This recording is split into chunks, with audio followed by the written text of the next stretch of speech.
Hey everyone.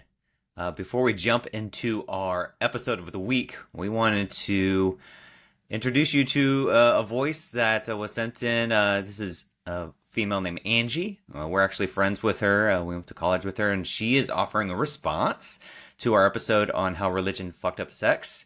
And we want to make sure we're doing our best to include as many voices as possible. Trent and I can only offer our own personal experiences. So it's great to be able to hear from you guys to maybe fill in the gaps and offer new insights. So here's Angie's response. Well, here's a discussion better had over whiskey than voice note, but here it goes. We're all taught that godly sex has a very narrow parameter, which you two discussed very well on the podcast, and it was really fascinating. Anything out of bounds is sin, but women face a different level of scrutiny and shame for crossing those boundaries. Women are framed by religion basically as the sexual objects that tempt men, and we're the devil's tool, essentially. If you glimpse our cleavage, it causes you to sin, and we carry not only our own sexual shame, but yours. Men's failure is our fault. Women are taught to fear sex not only because of the biological consequences, hello babies, but for the incredibly heavy spiritual price we pay for causing a brother to stumble. That's a very condensed view of a multi-layered generational issue that women in the church face. But another issue is repression. We're taught that lust in any form is sin, so we become masters of repression. We surrender not only our physical bodies to the rules of the church, but our minds as well. We're not allowed to think sexual thoughts, have sexual fantasies. We deny our sexuality. And for many people, this leads to unhealthy solutions. We all knew people that rushed into marriage simply because they got to finally have sex. Some develop obsessions over masturbation and pornography that lead to suffocating shame cycles. But all anybody wants is a release from that sense of repression because our natural tendency is towards sex.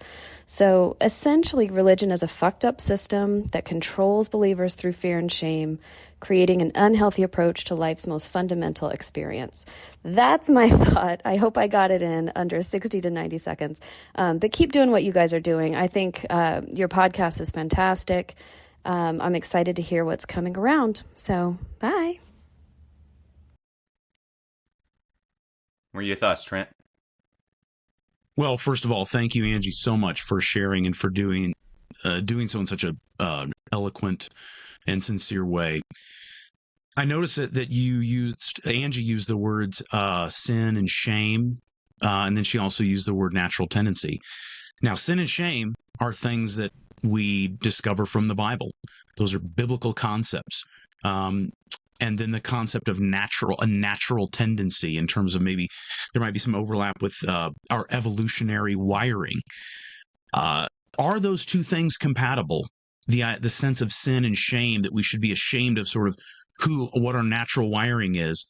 I'm not sure if those things are compatible. And so I'm very glad that she highlighted those discrepancies, what I perceive as discrepancies. And I think the big question that we should ask, not just is what the Bible has to say about sexuality true, but is it useful? Is it good? Does it tend towards a more beautiful, wholesome, good society? I'm tempted to say that it isn't, but it is an open question to me, and I think it's worth ongoing discussion in our culture. So thank you, Angie. Yeah, and Trent, we have opportunities for people to do what Angie's doing to fill in the gaps for us. If there's some places where they might disagree or some gaps that we're not filling in, they can send us a voice memo as well. How can they do that, man? Yeah. Thanks for pointing that out. So there are a number of ways to reach us. The hub for our podcast is leadballoonspod.com, our website. There you can listen to episodes. You can learn more about us. You can read our blog posts. And you can also find our email address, which is leadballoonspodcast@gmail.com. Leadballoonspodcast@gmail.com. Don't forget, you can also go to our Facebook page. Just type in Lead Balloons Podcast. We're on YouTube. You can leave comments on Facebook and YouTube as well. So multiple ways to connect with us as well. Find our podcasts on Apple Podcasts, Spotify, and Podbean as well. That's awesome. We hope to hear from all of you. Now, on with the episode.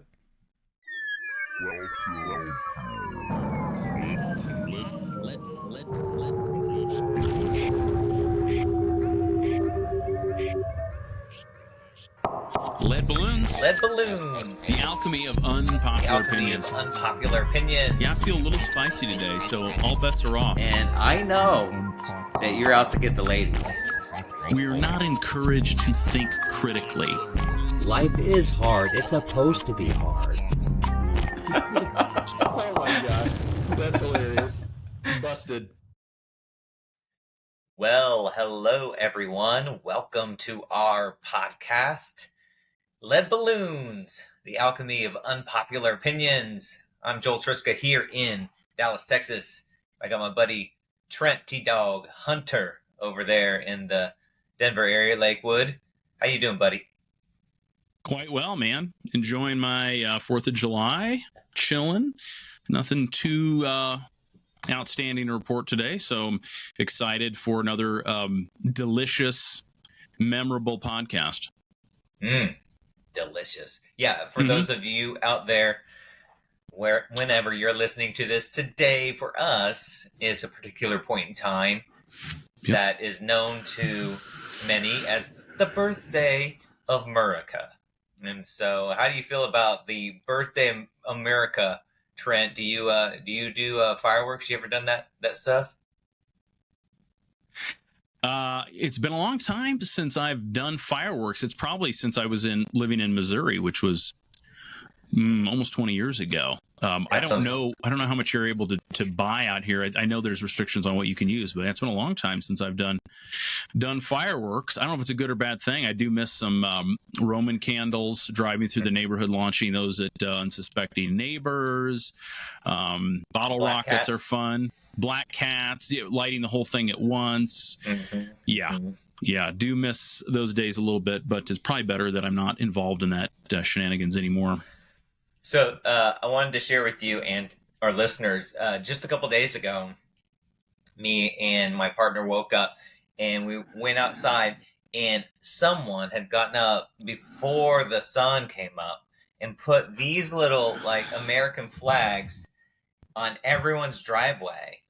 Like all across, it probably was 10 houses on each side of the street. I'm pretty sure I know who it was, a nice woman who's kind of the matriarch of the neighborhood.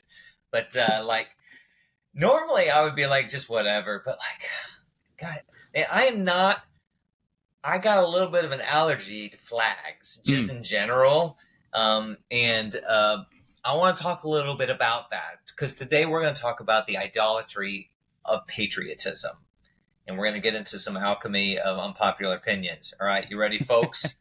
I grew up in a church that was like amazing at blending Christianity and America.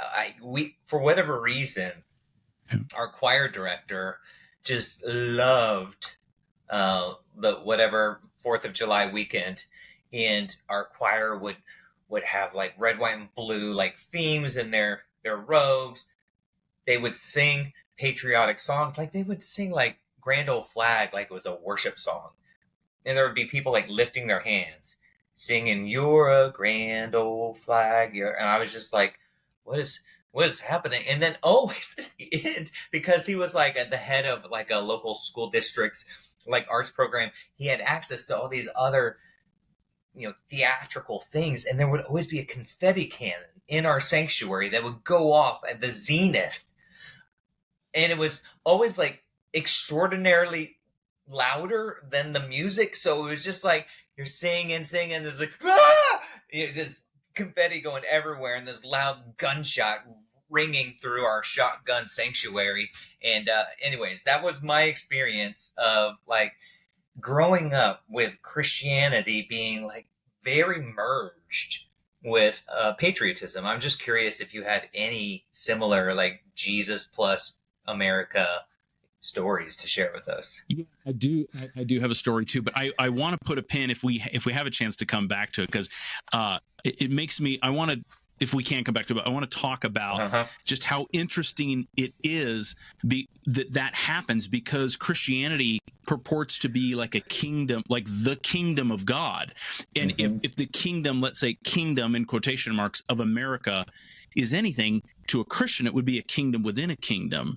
And so like Christians belong to a new family and a new kingdom. There's no like biblical precedent or biblical instruction for exactly what that patriotism is supposed to look like. So it is an interesting thing. But I remember the church I attended in Springfield, Missouri, James River Assembly of God, and they started doing a fireworks. It used to be a place or an event called Firefall out near the airport, where they would do a fireworks, symphony and fireworks and big celebration. And then James River Assembly started doing one in even bigger scales, because it was called the I Love America concert. And one of my jobs was to drive around this one year to shuttle back and forth from the event to the hotel, this father-son duo called Aaron Jeffrey, the singing duo. And then we had the full James River choir was there. I don't think they had any like jet flyovers, but it was big time. I mean, food and lemonade and all kinds swag, I'm sure, and all kinds of things going on. It was their big like yearly marketing thing. But it was the I Love America, and then at the end of the concert, there would be the customary altar call to invite, of course, to invite the wicked to come and repent and be saved. And so a lot of things going on in that one event, souls being saved and money just pouring into the coffers there. Just a wonderful you don't spend time. Money like that without banking a few souls. You know what I mean? That's right. You know what I mean? Okay. Yes. So we're just whetting the appetite here, folks. Let's get into this discussion, Trent, and I'm just gonna like throw this over, just throw you like a softball, and you can just roar at it. Lay it on us, Trent. What is your beef with patriotism? Well, Joel, I think that my beef with patriotism, you've probably noticed in our discussions already that I react to extremes, and I react also poorly to situations where we are not encouraged to think critically.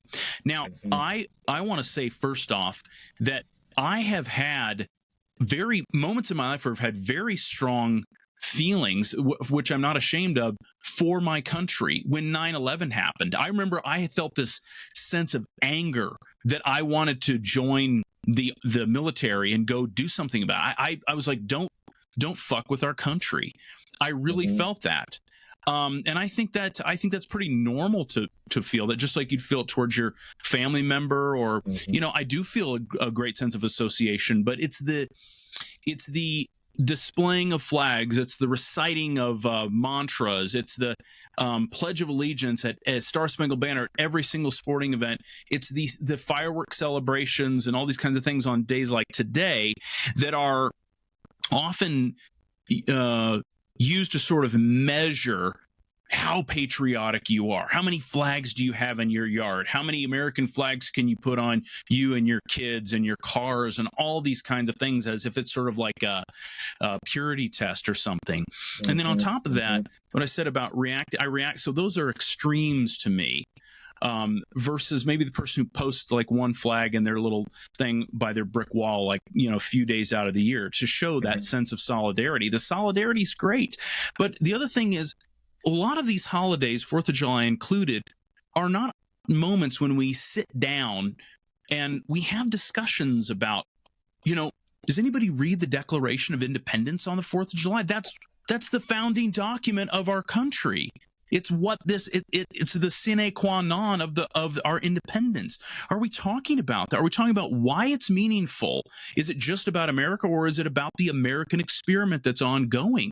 So I want to have holidays in which we have conversations and even debates about what it means to be an American and how are we growing and where have we faltered. And there's not a lot of cultural push towards those things. It's rather it's the flyovers, it's the pledge, it's just, again, reciting the liturgies unthinkingly so we can go on being the best Americans that we can possibly be. I'm not interested in that kind of dumbed down version of patriotism, you know? Yeah, I hear you on that. And what I hear you kind of talking about how there's not room for discussion, there's not room for debate. I would say even it goes even further. What shows up are any kind of any kind of voices that want to create discussion or debate get swept away and dismissed or shamed as anarchist or shamed as unpatriotic. It's that, kind of going back to our allergy to fundamentalism is like, if you're not for us, you must be against us. And there's like this, let me ask you this. Would you say in patriotism, there is kind of fundamentalist like leanings in the way that it's expressed?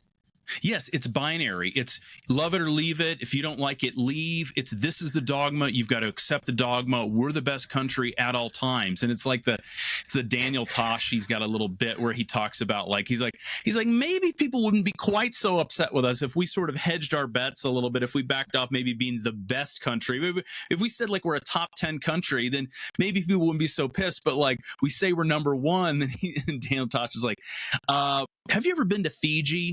I'm pretty sure that's a fucking better place to be. Yeah, it's 100%. you go, anybody who's traveled, I've been to Norway. Okay. Now, a lot of differences between the two countries, but you can't go to Norway and be like, oh, yeah, they do that better than us. They do that. They do a lot of things better. That doesn't mean I love my country anymore. It's just when you have your family, your family's not perfect, and how much your family's not perfect. You love your family, but you don't go around saying, I think I have the greatest family of all time.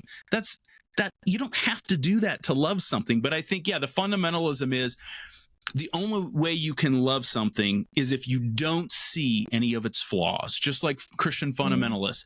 Yeah. If you suggest that there might be a mistake in the Bible, it might mean that I can't love God anymore. I can't love the Bible. And it's like, boy, that seems like a 12-year-old kid. That seems like an adolescent child's way of viewing the world. Yeah, I 100% see that linkage with the fundamentalism as it shows up as dogma, and you even use the word liturgy, and we'll get into that because we can even circle back to the religion component. But I want to talk about this phrase that often I've heard for a long time. And it's turned into a song, proud to be an American. Yeah. And even as a kid, I always found that to be an odd phrase because the word pride has negative connotations, right? Pride means arrogance. Pride means better than, superiority. And I remember I preached a sermon one time where I was talking about pride, and I used this as a metaphor to kind of talk about this virtue or vice, I should say, as it shows up in our psychology, in our life. And I'm from Oklahoma. I grew up in Oklahoma. At the time, I was pastoring a church in Dallas, Texas. So I just would make, when I'm trying to win a crowd over, you just make fun of yourself. That's a really good thing to do. And so I'm just I'm from Oklahoma. I grew up hearing the joke, why doesn't Texas float into the Gulf of Mexico? Because Oklahoma sucks. Wah, wah, wah, right? And then I showed a T-shirt that had the state of Texas inside the state of Alaska, which is so many times bigger than Texas, and just saying hey, Texas, aren't you cute, kind of thing. And just kind of talking about these sorts of things, and proud, taking pride in these geographic, they're arbitrary lines around land. That's what countries, towns, cities, that we just, human beings just draw a line somewhere. and say you're over there and we're over here. It's just like such a human thing to do, and just create division where there's actually no division. Just create separation where there's actually no separation. And I always said, like, I'm proud to be American if you mean it in this way, that I'm grateful to be from where I'm from and to have relationships with people around me.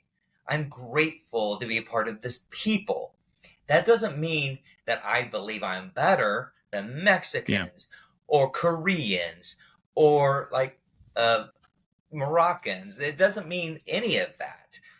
That's where I feel like the proud to be American is this like clear declaration of superiority, and it just grosses me out. I'm just curious what your thoughts are about that. I don't know that I can add much. I think that's well said. I think I would say that if anything, I don't know if I take issue with saying proud, but I would say being proud to sort of be something that wasn't your doing. I'm proud to be from Springfield, Missouri. Like, I had no say in the matter. Yeah. That was happenstance. That was historical accident.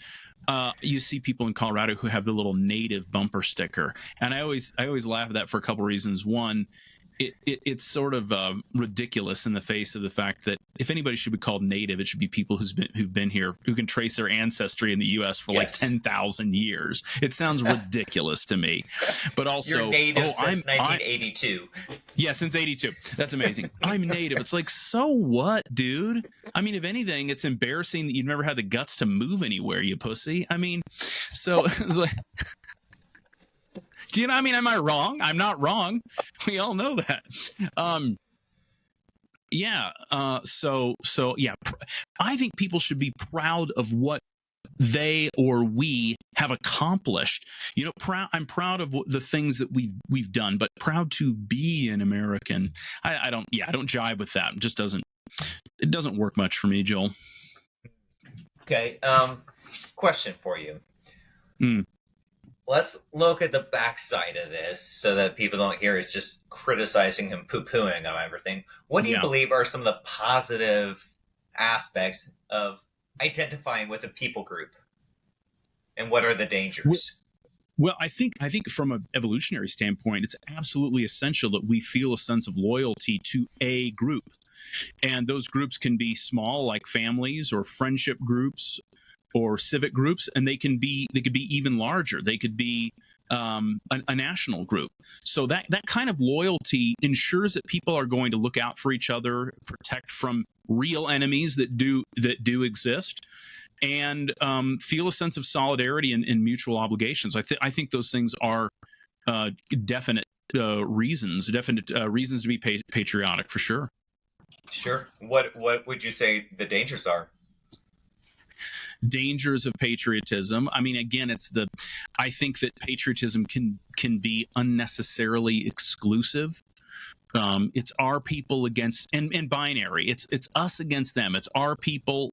Our people are right and free, and other people are wrong and in bondage. It tends to create binary, black and white, good and evil situations that aren't really helpful. And they're not even real in many cases. Like, I start thinking about, once again, the divisions that we create, like whether it's the Palestinians and the people from Israel, or whether you go to Rwanda and the Hutus, right, the Tutsis, right, going to like Ireland with the Protestants and the Catholics. You're just like, most of these warring groups have so much more in common than they have different, and it's almost like when you're in the situation, it's so easy for egos to come out and just say like, oh, they are the enemy, but like anyone looking from the outside is kind of like, what is happening? How could people be so blind? And yet we seem to be pretty like suspect to this kind of blindness. Okay, so I want to go down a list with you, Trent. Okay. Of what I would call liturgies, and you used that word recently, to refer to liturgies of patriotism. Now, liturgies for everyone is a term that would typically be applied to something that is religious in nature. It's a spiritual practice that would hopefully like connect you. Are you hearing something in the background? Do you know what it is? It's raining / hailing on the roof. Oh my gosh. Oh Yeah. wow. You're getting Yeah. some Yeah. weather over there. Okay, folks, that's Yeah. what Yeah. that Yeah. is. Um, Yeah. I can hear it now with my headphones off. Yeah. Yeah. Yeah. okay. Anyways, just thought I'd call that out. So these liturgies are practices, rites, rituals that people will do That's to right. connect them. Usually, it's something you do with your body, and it might be a prayer, it might be bowing. There's all sorts of liturgies, but there's a book out there. It's called "Desiring the Kingdom" by James K. A. Smith. Have you ever read that, Trent? Oh, I have not read all of that, but about 10 years ago, I read some of it and I'm familiar with it. I thought it was fantastic. Yeah. Yeah. He Or mentions a lot of the American liturgies that we have. Mm-hmm. He calls them Yep. cultural liturgies, and he talks about like going to the mall as a liturgy Yes. for consumerism. Yes. That's and right. He even touches on patriotism, but he doesn't go all the way because I think he wasn't trying to disenfranchise the people who would buy his books, but would tend to all be America loving Jesus people. But I want to run through some cultural liturgies for what I would call the idolatry of patriotism. So let's start with the Pledge of Allegiance. Tell me your thoughts and feelings about the Pledge of Allegiance. Like most people, I learned it right when I started going to school, and I imagine I've said that hundreds upon hundreds of times, and almost never did I stop and think about what I was saying. And although it may have happened, I strongly doubt that we ever had a discussion in school about what the words meant and whether we agreed with the words. I mean, talk about classic indoctrination and the kind of thing that you really would think would be more suitable for a place like China or North Korea, that we would recite a Pledge of Allegiance every single day, more or less obligatory. I mean, the child who would sit down and not recite that would hopefully not be reprimanded by the teacher, would certainly face the stares and the ridicule of classmates. But it is, the other thing too about it is, I pledge allegiance to the flag, right? I pledge allegiance to the flag of the United States. Allegiance to a flag. That's interesting. Yeah, that's my thought on it, Joel. I can remember the first time I heard someone criticize it, and I grew up in a church. Circling back to some of the things you were talking about in the church world, my pastor would say from the pulpit that if you cut me open, I bleed little crosses and little American flags. Oh gosh.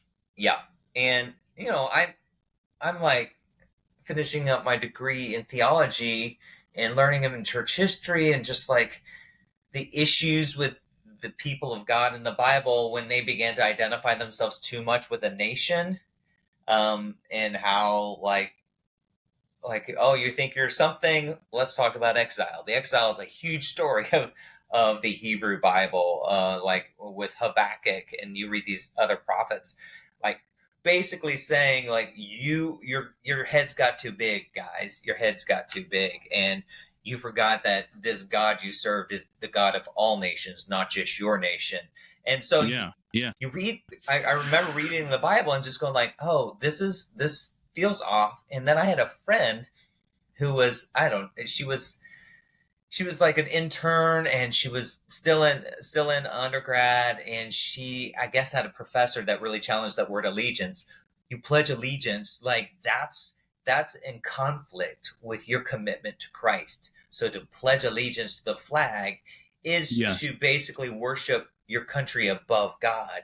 And I remember hearing that and going like, I'm not sure I see it that way. I'm not ready to rock the boat like that. But now that I look back on it, I'm like going, there's kind of a point to that. What are we doing here when we're all just kind of like you? I feel like we're just like in some dystopian society, all just like reciting some mantra to a piece of cloth that has some different designs on it, and all these mythological stories about how great we are and why we ought to all just be so proud and happy. Oh, let's overlook slavery. Let's overlook what we've done abroad with our military. Let's overlook, the various criticisms other countries rightly Yes. have of what we export and how we do business. Moving on to another liturgy, what are your feelings about the Star Spangled Banner? Yes. I'm just thinking about the words, oh, say, can you see by the dawn's early light what so proudly we hailed at the twilight's last gleaming, whose broad stripes and bright stars through the perilous night. I'm missing, I'm sure that I'm forgetting some of it, but yeah, I mean, I think it just segues, we can just segue from the discussion of the Pledge of Allegiance. It makes me think about, okay, so when we typically hear that sung or sing it ourselves, a lot of times we're at probably most times, I guess, would be like at a sporting event. Yep. There's usually like a huge flag. There's a bodily motion of putting your hand across your heart, taking your hat off. There might be at a really big event, there might be a flyover of planes to remind us of our military prowess. Yeah, it has all the trappings of a religious devotion. There's relics, right? Mm-hmm. So in particularly in Catholicism, there's a great reverence for bones of the saints, crosses, images of icons of saints. There's a certain magical potency that those things carry. And you get some of that too at these events. There's a sense of wonder and awe when that flag goes out. There's a sense of solemnity, and maybe that's not. I'm sure there's probably a lot of good things that can come to mind during that time, but there definitely is some overlap with religious devotion. There's a certain true religious experience that's happening there, I'd say. Yeah, that's transformative. It unites people. Mm-hmm. It reminds them of what their values have been and or ought to be. Again, it reminds them of our prowess.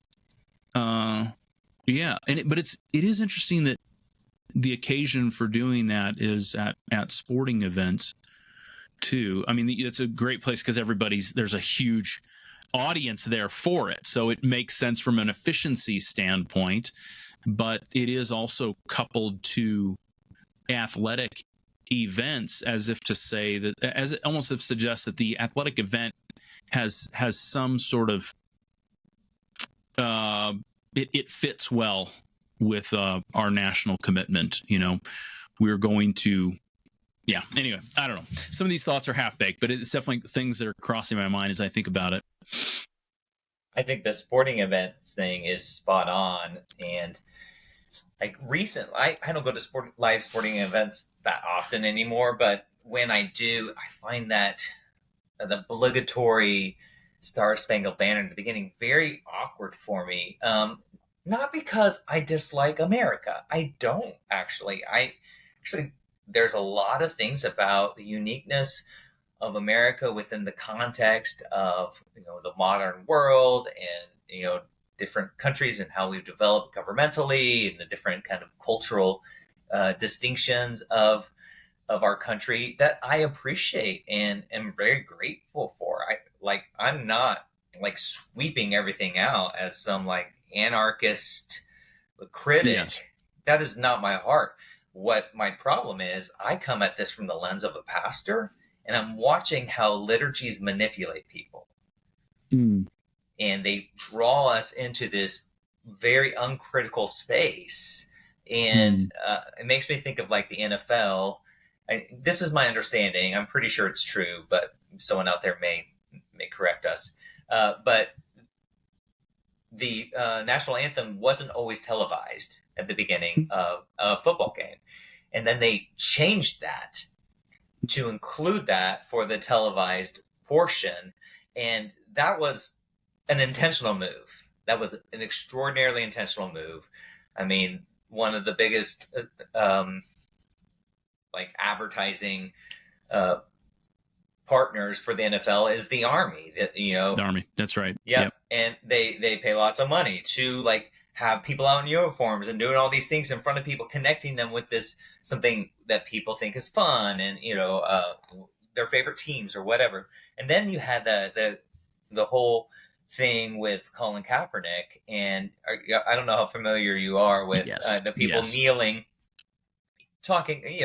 For him, it was showing a respectful, like he was just kneeling. Most people see kneeling as a sign of respect, actually, and he was kneeling during the national anthem as a way to bring awareness to police brutality, specifically for Black and brown communities. And it just created an uproar. And this guy got blacklisted. And this Yep. gifted athlete got blacklisted from all these different teams. And I remember this was one of my sermons years ago, and I was just listening to like the hoopla about like the demonizing of Colin Kaepernick, and it was just making me so uncomfortable. People just saying like, because he's actually a self-proclaimed person of faith, Christian in fact, and people were just like lambasting him like he's a demon. And I remember one of my sermons, I read that passage from Hebrews where it talks about all the different prophets of the past. They were stoned, they were drawn and Yes. quartered, they were sawed in two, all these different and the world was not worthy of them. And I remember telling the audience at the time, is like, so just be careful who you deem as not Christian, because the words of Hosea are a lot harder to swallow than the words of Colin Kaepernick. Yes. And the people in the Bible that generally this happened to were people that were criticizing the political powers of their day. That's and right. Jesus. Yep. It's amazing, Joel. I just a few hours ago, I read the Declaration of Independence, and I hadn't read that in ages. And one thing is clear: our nation started in protest. Yeah. We are a protest nation against the power of the Empire. British monarchy, the Yeah. power of empire. That is what we are. So to continue protesting is simply to replicate and innovate what happened in 1776. And it was a dangerous protest in 1776. People had been and were going to and did lose their lives as a result of it. So here's what I might suggest. I'm totally okay with every sporting event having the Star-Spangled Banner sung or played, but that should be followed by any number of wonderful anti-war songs that have been written throughout the years. And that could be War Pigs by Black Sabbath, one of my favorites, Civil War by Guns N' Roses, Fortunate Son by Creedence Clearwater. It could be Revival, any number of Woody Guthrie's This Land Is Your Land. I mean, there's a lot. There's so much to draw from. So let's have that follow it so that we can all be reminded of what's true, so that we can't have a constant reminder of propaganda. Let's reintroduce protest and be reminded of what we're really trying to do. When people forget that we were a nation founded in protest, they always say, well, go back to your country. I want to be like, well, maybe you should go back to England in 1775, where you'd have felt more comfortable, where everybody fell in line with the crown, the power of the crown. When you're protesting, you are being American. Even if you appear to be anti-American, you're being American. Oh, don't get me started. You got me started.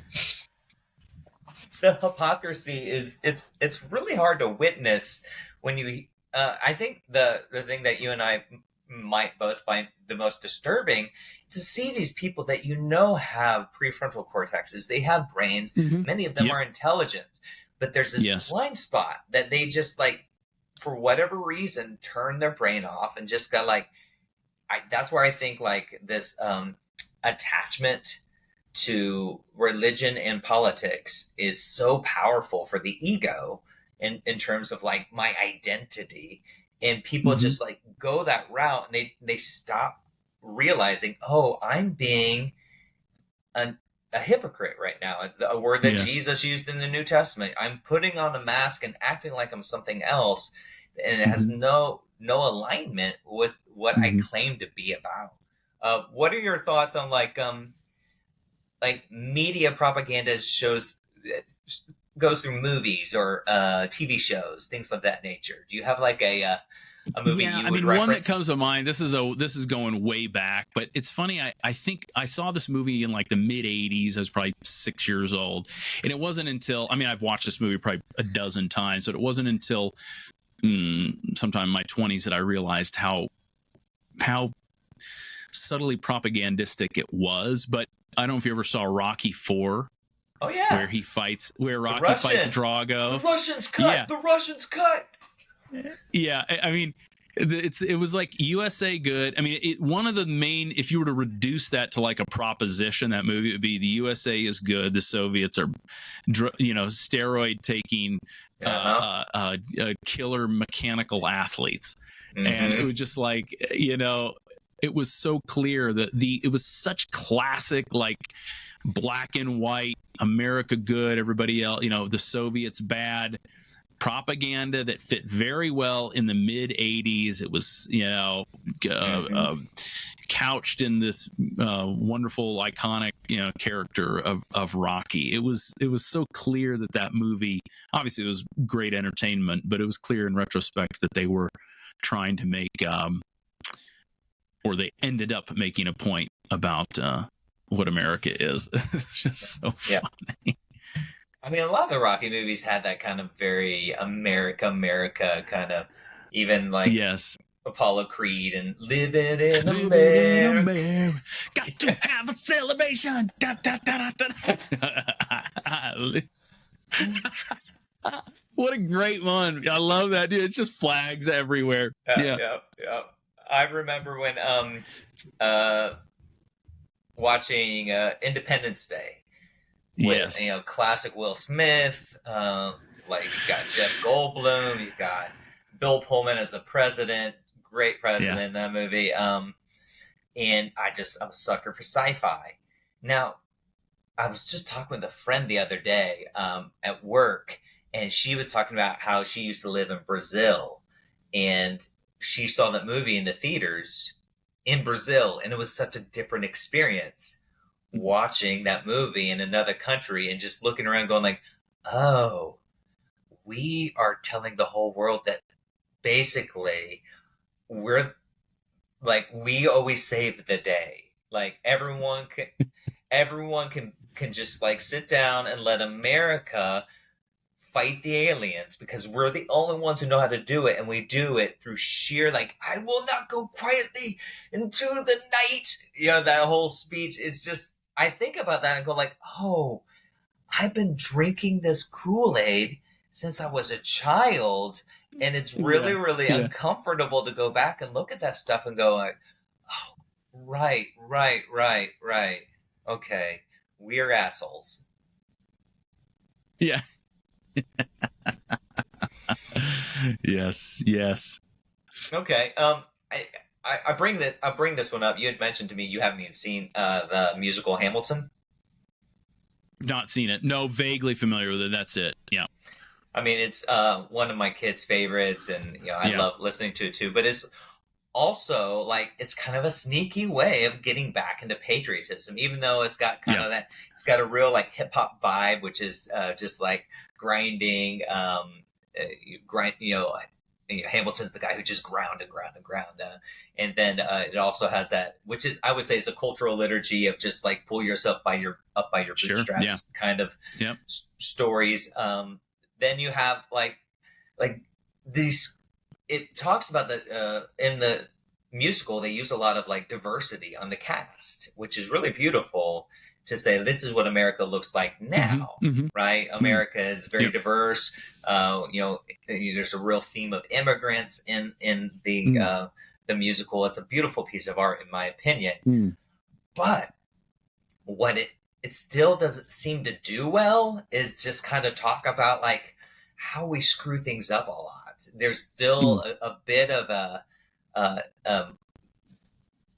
sanitized storytelling of where we came from, and then like almost how things just kind of unfold in this like beautiful experiment of democracy that is actually riddled with quite a bit of corruption. Yeah. And that to me is where I get a little bit I start getting itchy. I start, kind of like getting asthmatic kinds of. I'm just, it's hard for me to swallow bullshit. It's just I don't know what to do when people try to make me swallow that stuff. Yep, that's right.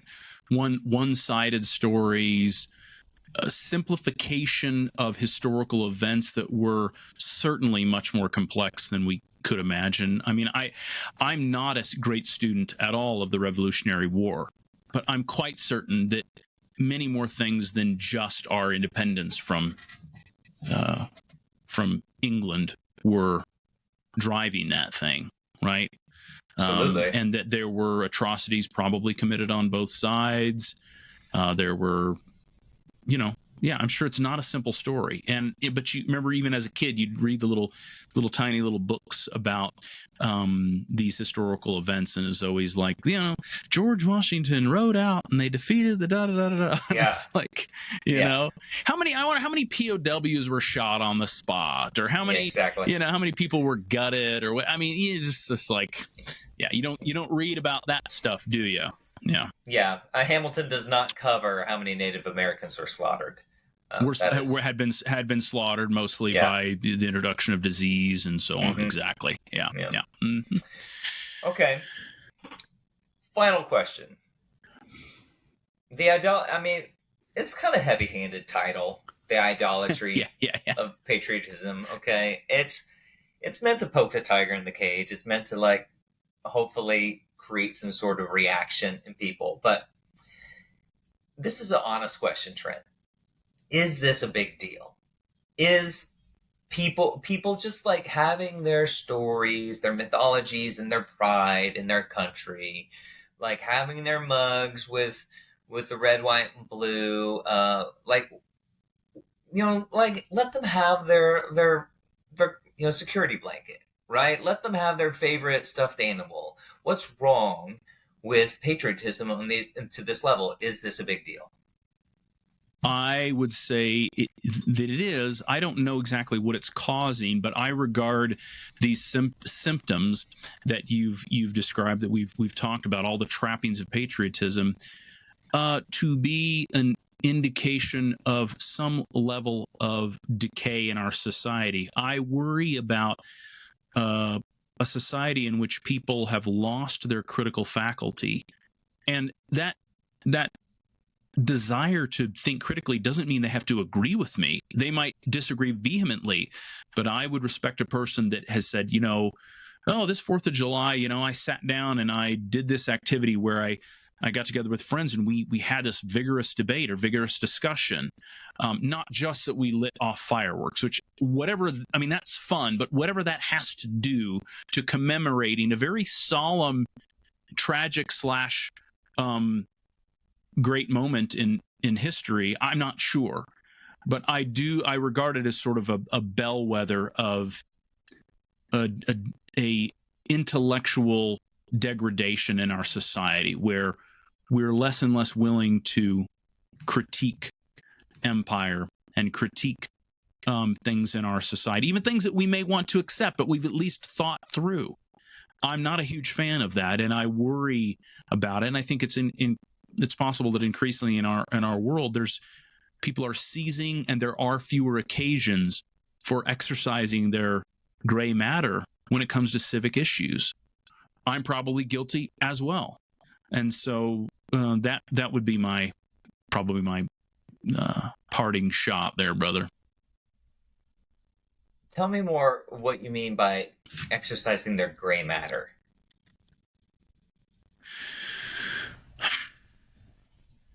Did